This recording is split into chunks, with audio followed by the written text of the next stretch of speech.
யாழில் பரபரப்பு இளைஞனை வாளால் வெட்டி சித்திரவதை செய்த கும்பல். சூடுபிடிக்கும் ஜனாதிபதி தேர்தல், 10க்கும் மேற்பட்ட வேட்பாளர்கள் களத்தில். ஸ்ரீலங்கா சுதந்திர கட்சியை ரணிலிடம் ஒப்படைக்க தயாராகும் நாடாளுமன்ற உறுப்பினர்கள்.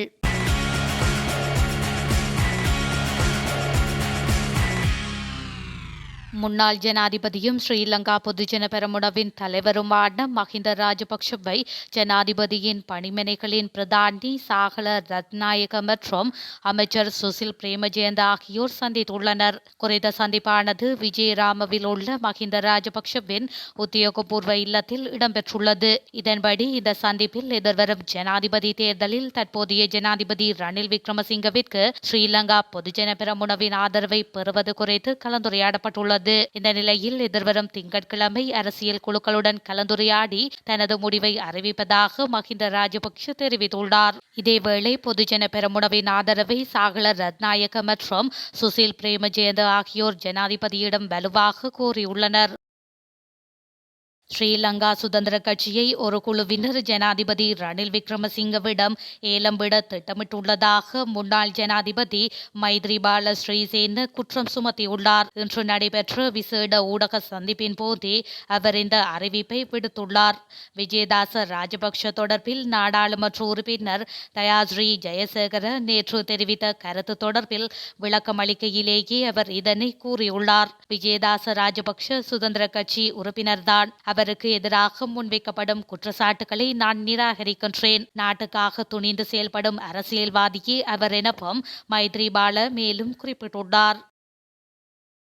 எதிர்வரும் செப்டம்பர் மாதம் 21ஆம் திகதி நடைபெறவுள்ள ஜனாதிபதி தேர்தலில் போட்டியிடுவார்கள் என எதிர்பார்க்கப்படும் வேட்பாளர்களின் எண்ணிக்கை இதுவரை 15ஆக அதிகரித்துள்ளது. இம்முறை ஜனாதிபதி தேர்தலில் ஐக்கிய தேசிய கட்சியின் தலைவரான ஜனாதிபதி ரணில் விக்ரமசிங்க, எதிர்க்கட்சி தலைவரும் ஐக்கிய மக்கள் சக்தியின் தலைவருமான சஜித் பிரேமதாச, தேசிய மக்கள் சக்தியின் தலைவர் அனுரகுமார திசாநாயக் ஆகியோர் போட்டியிடுகின்றனர். அத்துடன் ஸ்ரீலங்கா சுதந்திர கட்சியின் மைத்திரி அணி சார்பில் அமைச்சர் கலாநிதி விஜயதாச ராஜபக்ஷ, முன்னாள் ராணுவ தளபதி ஃபீல்டு மார்ஷல் சரத் பொன்சேகா, மௌபிம ஜனதா கட்சியின் தலைவரான தொழிலதிபர் திலித் ஜெயவீர ஆகியோரும் களமிறங்க உள்ளனர்.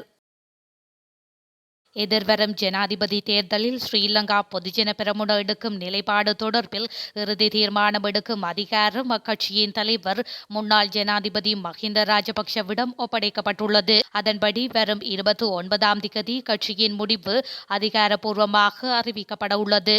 அதற்கு முன்னதாக இன்றும் நாளையும் கட்சி தலைவர்களுக்கு இடையில் நீண்ட கலந்துரையாடல் இடம்பெற உள்ளது. கட்சி ஏற்கனவே கணிசமான அளவில் பிளவுபட்டுள்ளதுடன் அவர்களில் பெரும்பாலானோர் ஜனாதிபதி தேர்தலில் ரணில் விக்ரமசிங்கவுக்கு ஆதரவளிக்க முன்வந்துள்ளனர். அவர்களில் ஒரு குழுவினர் ஏற்கனவே மஹிந்த ராஜபக்ஷவிடம் இதுகுறித்து அறிவித்துள்ளனர். ஜனாதிபதி ஆதரவளிப்பதை தவிர்த்துவிட்டு வேறொரு வேட்பாளரை முன்னிறுத்த வேண்டும் என்று மற்றொரு குழு கூறுகின்றது. எவ்வாறாயினும் இந்த முன்மொழிவுகள் இன்றும் நாளையும் நீண்ட நேரம் விவாதிக்கப்பட உள்ளமை குறிப்பிடத்தக்கது. ஸ்ரீலங்கா பொதுஜன பெரமுன ஜனாதிபதி வேட்பாளராக தொழிலதிபர் தம்மிக பெரேராவை எதிர்வரும் திங்கட்கிழமையன்று பரிந்துரைக்கும் என்று தகவல் வெளியாகியுள்ளது.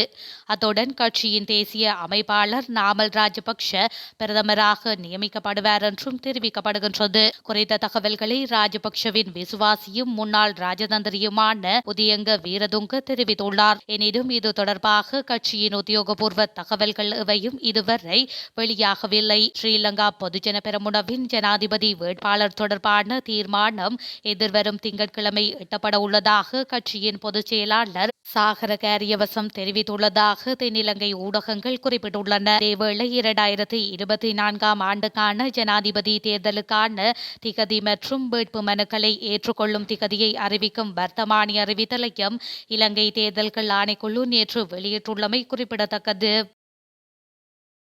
ஸ்ரீலங்கா பொதுஜன பெரமுனவின் தேசிய அமைப்பாளர் நாமல் ராஜபக்ஷவிற்கும் ராஜாங்க அமைச்சர் லொஹான் ரத்வத்தவிற்கும் இடையில் காரசாரமான வாக்குவாதம் ஏற்பட்டதாக தகவல்கள் வெளியாகியுள்ளன.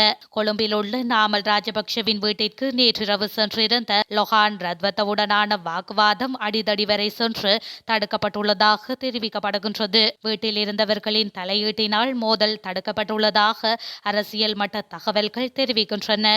எதிர்வரும் ஜனாதிபதி தேர்தலில் ரணில் விக்ரமசிங்கவை ஆதரிப்பது தொடர்பாக இருவருக்கும் இடையில் வாய் தர்க்கம் ஏற்பட்டுள்ளது. முருகல் நிலை அடிதடி வரை சென்ற நிலையில் முன்னாள் முதற் பெண்மணி சிரந்தி ராஜபக்ஷ தலையிட்டு சண்டையை தடுத்துள்ளார். எதிர்வரும் ஜனாதிபதி தேர்தலில் பொதுஜன பெரமுன ஜனாதிபதிக்கு ஒரு கட்சியாக ஆதரவளிக்க வேண்டும் என லொஹான் ரத்வத்த இதன்போது வலியுறுத்தி கூறியுள்ளார். இதன்போது கட்சி என்ற ரீதியில் என்ன நடவடிக்கை எடுக்க முடியும் என்பதை நாமல் ராஜபக்ஷ சுட்டிக்காட்டிய போதே முருகல் நிலை ஏற்பட்டுள்ளதாக தெரிவிக்கப்படுகின்றது. எதிர்வரும் ஜனாதிபதி தேர்தல் தொடர்பான கடமைகளை இலங்கையின் போலீசார் உத்தியோகபூர்வமாக ஆரம்பித்துள்ளனர். தேர்தல் தொடர்பான நடவடிக்கைகள் நேற்று ஆரம்பமாகியுள்ளதாக போலீசார் தெரிவித்துள்ளனர். அவர்களின் தற்போதைய பணிகளுக்கு மேலதிகமாக தேர்தல் வன்முறைகளை கண்காணிக்கும் மையத்தை அமைக்கும் திட்டத்தை போலீஸ் திணைக்களம் அறிவித்துள்ளது. தேர்தல் ஆணையத்திடமிருந்து எழுத்துப்பூர்வ அறிவிப்பு வந்த பின்னர் இது தொடர்பான மையம் நிறுவப்படும் என்றும் திணைக்களம் தெரிவித்துள்ளது. இந்த நிலையில் தேர்தல் கடமை தொடர்பான எதிர்கால திட்டங்களை ஒருங்கிணைத்து இறுதிப்படுத்துவதற்காக தேர்தல் அலுவலக பிரதிநிதிகளுடன் நேற்று போலீஸ் அதிகாரிகள் கலந்துரையாடியுள்ளனர். எனினும் இலங்கையின் போலீஸ் மா அதிபர் தேசபந்து தென்னகோனின் கடமைகளுக்கு இடைக்கால தடை விதிக்கப்பட்டுள்ள நிலையிலேயே இந்த செயற்பாடுகளை போலீஸ் திணைக்களம் முன்னெடுத்துள்ளது. யாழ்ப்பாணம் உருபுராய் பகுதியில் இளைஞன் ஒருவனை கடத்தி சென்ற கும்பல் வாளால் வெட்டி சித்திரவதை செய்த சம்பவம் ஒன்று இடம்பெற்றுள்ளது. குறித்த சம்பவமானது நேற்று மாலை இடம்பெற்றுள்ளதாக காவல்துறையினர் தெரிவித்துள்ளனர். இதுகுறித்து மேலும் தெரிய வருவதாவது, கிளிநொச்சியிலிருந்து காதலியை பார்ப்பதற்காக யாழ்ப்பாணம் உரும்புராய் பகுதிக்கு இளைஞர் ஒருவர் வந்துள்ளார். இதன்போது அங்கு கூடிய இனம் தெரியாத நபர்கள் இளைஞனை முச்சக்கர வண்டியில் ஏற்றி சென்று தலைமுடியை வெட்டி வாளால் உடலில் வெட்டி சித்திரவதை செய்துள்ளனர். இதன் பின்னர் குறித்த இளைஞனை உடுவில் பகுதியில் உள்ள வீடொன்றில் போட்டுவிட்டு குறித்த கும்பல் தப்பி சென்றுள்ளது. இதனால் அப்பகுதியில் பரபரப்பான சூழல் ஏற்பட்டுள்ளது. பூநகரி கிராஞ்சியை சேர்ந்த பிரதீபன் வினுஜன் என்ற இளைஞரை படுகாயமடைந்துள்ளதுடன் காவல்துறையினருக்கு நடந்த சம்பவத்தை தெரிவித்துவிட்டு மயக்கமடைந்துள்ளார். படுகாயமடைந்துள்ள இளைஞனை நோயாளர் காவு வண்டி மூலம் யாழ்ப்பாணம் போதனா வைத்தியசாலைக்கு கொண்டு செல்ல நடவடிக்கை எடுக்கப்பட்டுள்ளது. சம்பவம் தொடர்பாக மானிப்பாய் காவல்துறையினர் விசாரணைகளை மேற்கொண்டு வருகின்றனர். தமிழீழ விடுதலை புலிகள் மீதான தடையை ஐரோப்பிய ஒன்றியம் மேலும் 6 மாதங்களால் நீடித்துள்ளது. ஸ்ரீலங்கா வெளிவிவகார அமைச்சு வெளியிட்டுள்ள அறிக்கையில் இந்த விடயம் குறிப்பிடப்பட்டுள்ளது. பயங்கரவாதத்திற்கு எதிராக போராடுவதற்காக உலகளாவிய ரீதியில் உள்ள பயங்கரவாத அமைப்புகள் மற்றும் நபர்களாக பெயரிடப்பட்டு தடை செய்யப்பட்டவர்கள் தொடர்பில் ஐரோப்பிய ஒன்றியம் நேற்றைய தினம் மீளாய்வு ஒன்றை மேற்கொண்டுள்ளது.